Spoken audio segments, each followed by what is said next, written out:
Je vais peut-être commencer par la dernière question, parce qu'en effet, c'est une question intéressante. En fait, c'est le président de la République qui peut convoquer une constituante.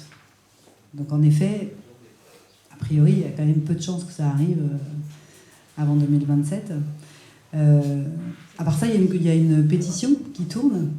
Et cette pétition, elle a un intérêt parce que, au-delà de 100 000 signatures, la conférence des présidents, donc la conférence des présidents, c'est la présidente de l'Assemblée nationale avec les présidents des groupes politiques de l'Assemblée nationale qui se réunissent toutes les semaines pour décider du calendrier, de l'agenda de l'Assemblée nationale.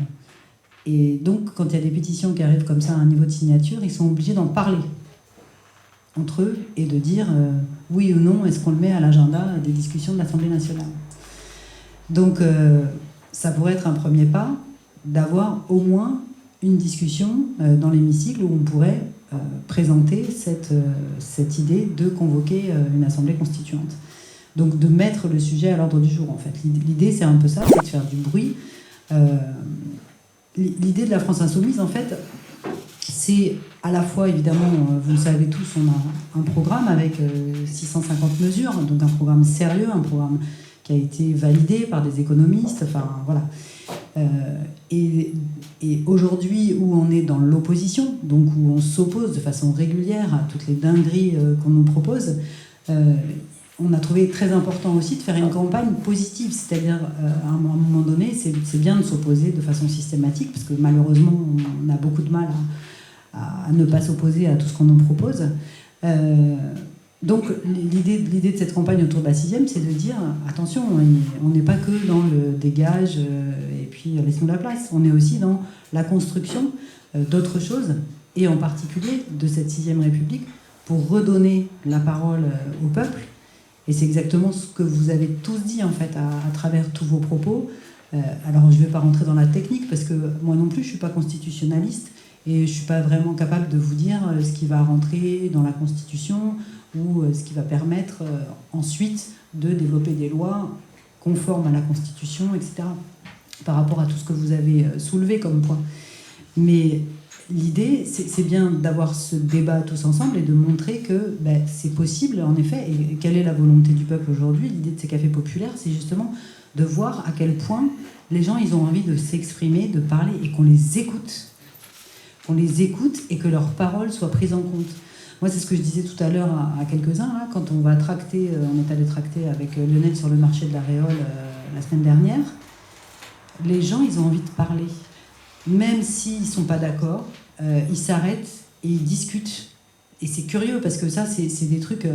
souvent, la France Insoumise, c'est bon, elle va dire, France Insoumise, vous êtes des antisémites, machin, enfin bon, bref, tout le lavage de cerveau de CNews et compagnie. Mais là, non, il y en a qui s'arrêtent et qui discutent et qui ont envie de discuter. Ouais, la 6e République, non, moi je suis pas d'accord. La 5e, elle est très bien.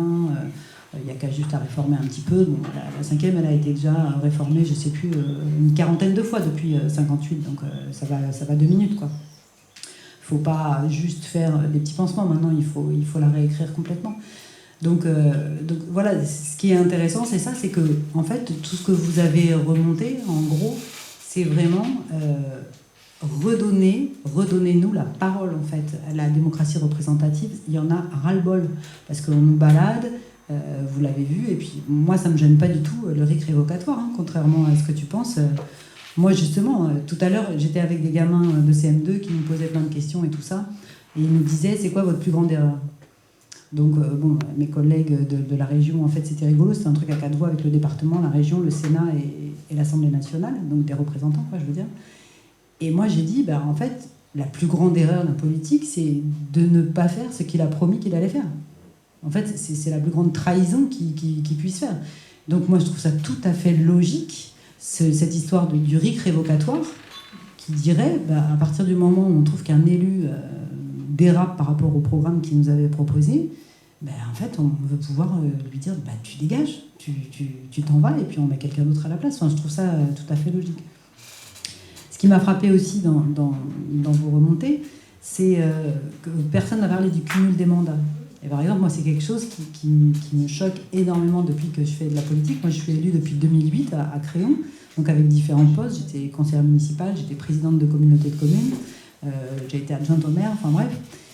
Et moi, je trouve que c'est inadmissible de pouvoir cumuler des mandats dans le temps, en fait. Dans l'instant, c'est un tout petit peu différent parce que finalement, quand on est président de communauté de communes, on a vraiment besoin d'être aussi représenté dans plein d'instances et d'avoir des postes de vice-président, etc., pour peser dans des syndicats, etc., pour mener à bien la politique.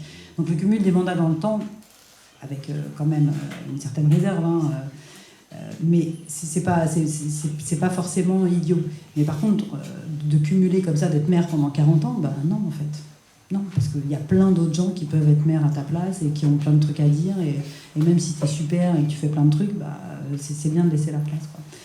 Donc je crois que cette histoire de redonner la parole, je crois que c'est vraiment exactement l'idée de cette 6e. Et après, moi, je vais pas conclure sur ce que vous avez dit, parce que tout ce que vous avez dit, il n'y a pas d'agenda réel, à part cette pétition qui pourrait amener le débat. Mais on n'est pas fou. On sait très bien que tant qu'il y aura un président de la République comme Macron, il n'y aura pas de convocation d'une constituante. Il faut vraiment qu'il y ait... En effet, tu l'as dit, malheureusement, je crois que c'est vraiment ça, il faut que la France insoumise arrive au pouvoir pour convoquer immédiatement la constituante et commencer les travaux. Et après, cette constitution, dedans, en vérité... Nous, on a des propositions, mais elle sera ce que le peuple en fera. On ne peut pas dire aujourd'hui qu'est-ce qu'il adviendra. Par contre, ce qui est sûr, c'est que les modalités... Alors, est-ce qu'on supprimera le Sénat? J'en sais rien. Est-ce qu'il y aura une élection uniquement par tirage au sort? Je ne sais pas non plus. Ça va dépendre un petit peu de comment ça va fonctionner. Et puis après, mais peut-être t'en parleras mieux que moi, mais... les Gilets jaunes, par exemple, eux, ils sont carrément pour un RIC constituant. C'est-à-dire, eux, ils vont même jusqu'à dire que convoquer une assemblée constituante, ça ne suffit pas. Parce que ça va être encore des sachants. En tout cas, voilà, même si cette assemblée constituante, elle est composée pour moitié ou pour, j'en sais rien, 3/4 de tirage au sort, ça va finalement finir par être une assemblée de sachants qui va s'enfermer comme dans un conclave et qui va pondre une nouvelle constitution. Et ils disent non. Nous, ce qu'on voudrait, c'est en fait, article par article presque, avoir des RIC constituants, c'est-à-dire de redemander au peuple à chaque fois de travailler article par article. Alors après, il y a évidemment un principe de réalité aussi. Il faut un moment quand même qu'il y ait des lois qui soient votées et que les choses avancent. Mais tout ça, ce qui est intéressant, je trouve, dans cet exercice, c'est justement de prendre conscience un petit peu de tout ça et de voir... on n'est pas non plus obligé d'avancer comme des fous. C'est-à-dire que nous, aujourd'hui, à l'Assemblée nationale, on bosse sur 10-15 textes différents par jour. Enfin, c'est un rythme totalement effréné, c'est un truc de fou. C'est-à-dire que moi, des fois, j'arrive dans l'hémicycle et je regarde mes chefs de file de mon groupe politique et je lève la main quand ils me disent de lever la main, mais je ne sais même pas sur quoi je vote en vérité. Parce qu'il y a trop de textes et que je ne peux pas, amendement par amendement, puisqu'on vote des amendements. Alors les textes, c'est facile à lire, hein. Souvent un projet de loi, il y a 5, 6, 7 articles, enfin, il y en a même, il y a un article unique, donc c'est rapide à lire. Sauf que tous les amendements qui découlent derrière, là par contre, c'est un énorme travail. Des fois, nous par exemple, on a déposé 800 amendements sur la loi du plan. Inutile de vous dire que je ne les connais pas tous, même ceux de mon groupe, je ne les connais pas tous. Alors je m'intéresse de près à cette loi, donc j'en connais quand même quelques-uns, mais voilà, les amendements, souvent, ça peut être un amendement, ça peut être un mot qui change, ou une virgule, enfin, pas une virgule, mais enfin, voilà, un mot. Voilà. Donc voilà, tout ça pour vous dire que cet exercice, moi, je le trouve très intéressant. Déjà, je vous remercie déjà beaucoup de vous être déplacés un vendredi soir pour le faire, parce que je trouve que c'est important de vous redonner la parole, que vous puissiez prendre conscience que vous pouvez avoir une action, en effet... Et cette parole-là, la reprendre et participer à la façon dont on va la reprendre. Et puis voilà, et s'aimer autour de vous et me solliciter si vous voulez qu'on organise d'autres cafés populaires ailleurs, aller plus loin dans certaines questions que vous avez envie d'explorer ou voilà, ou d'autres formes de démocratie participative, puisque c'est de ça qu'il s'agit en vérité. Hein. C'est vraiment le cœur du sujet, c'est la démocratie participative. Après, avec différents sujets, différentes différents soucis que vous avez tous par rapport à l'écologie, par rapport aux violences policières, mais moi je vais te laisser parler après. Mais voilà, ce qui est intéressant, c'est ça, c'est de se réapproprier ce débat et cette parole, et puis de poursuivre tous ensemble. Et je vous dis encore une fois, n'hésitez pas à solliciter mon équipe ou moi-même pour poursuivre, si vous avez d'autres idées, pour avancer là-dessus. Je peux juste préciser la loi du plomb, ce que c'est. Ah pardon. Alors la loi du plomb qui arrive en examen lundi, c'est une loi qui a été écrite par la FNSEA. Hein. C'est évidemment pas comme ça que les macronistes la présentent, mais c'est très clairement comme ça. Donc c'est une loi pour l'agrobusiness. C'est une loi qui donc va réintroduire les néocotinoïdes, donc qui sont les pesticides qui sont des tueurs, des insecticides d'ailleurs, hein, c'est pas des pesticides, des insecticides qui sont des tueurs d'abeilles, donc qui tuent les pollinisateurs, donc qui tuent en vérité les agriculteurs. Sauf que la FNSEA et les macronistes, etc., là, ils ont lancé une grande campagne en disant que les écolos bobos et la France insoumise étaient contre les agriculteurs.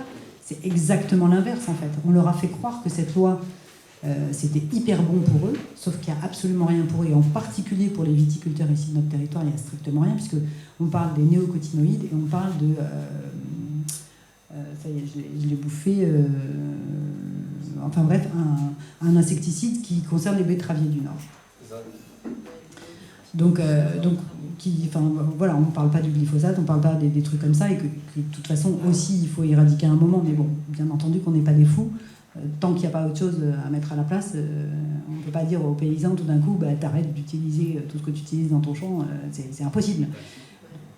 Non, on peut pas le dire comme ça. Non, il faut qu'on propose une alternative, et il faut donner des moyens à la recherche, et il faut donner des moyens pour trouver des alternatives, ou des cépages, ou des choses qui résistent, mais on ne peut pas dire à un mec qui a investi toute sa vie, qui a 50 ans, qui a des emprunts par-dessus la tête, qui a investi dans un tracteur avec des tentacules, et on lui a dit tu peux prendre 150 hectares tout seul, il n'y a aucun problème parce qu'il y a du glyphosate, on ne peut pas lui dire du jour au lendemain tu te démerdes sans le glyphosate, c'est impossible. Ouais, c'est impossible. C'est le même problème avec les néonicotinoïdes dans l'industrie betteravière dans le Nord, c'est pour ça qu'il y a des dérogations depuis des années alors que même c'est interdit.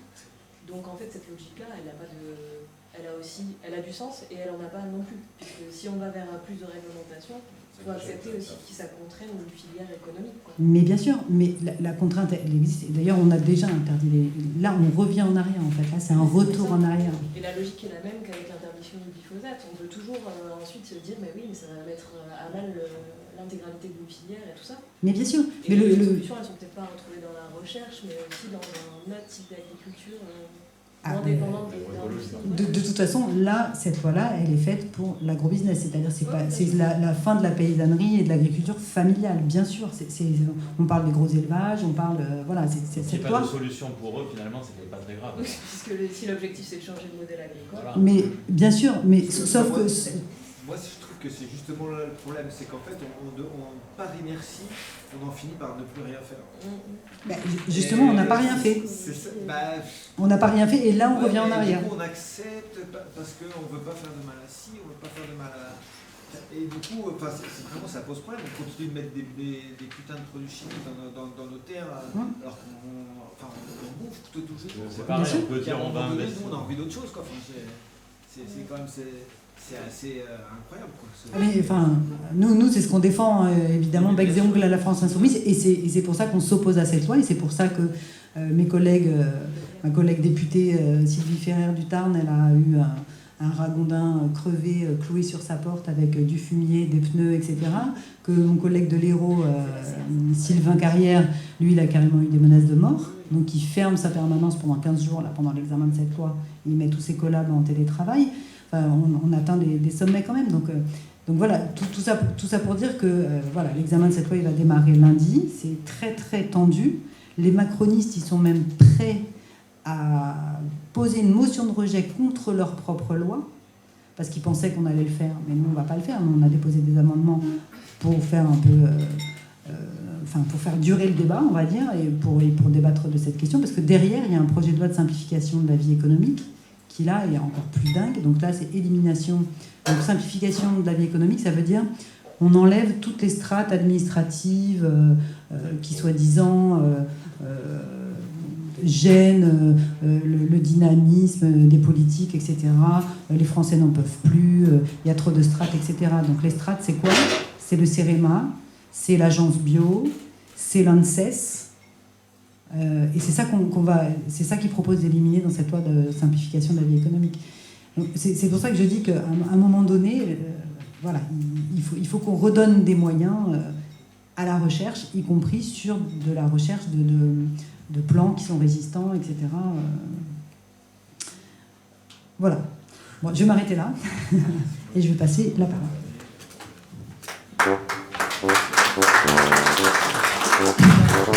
Merci.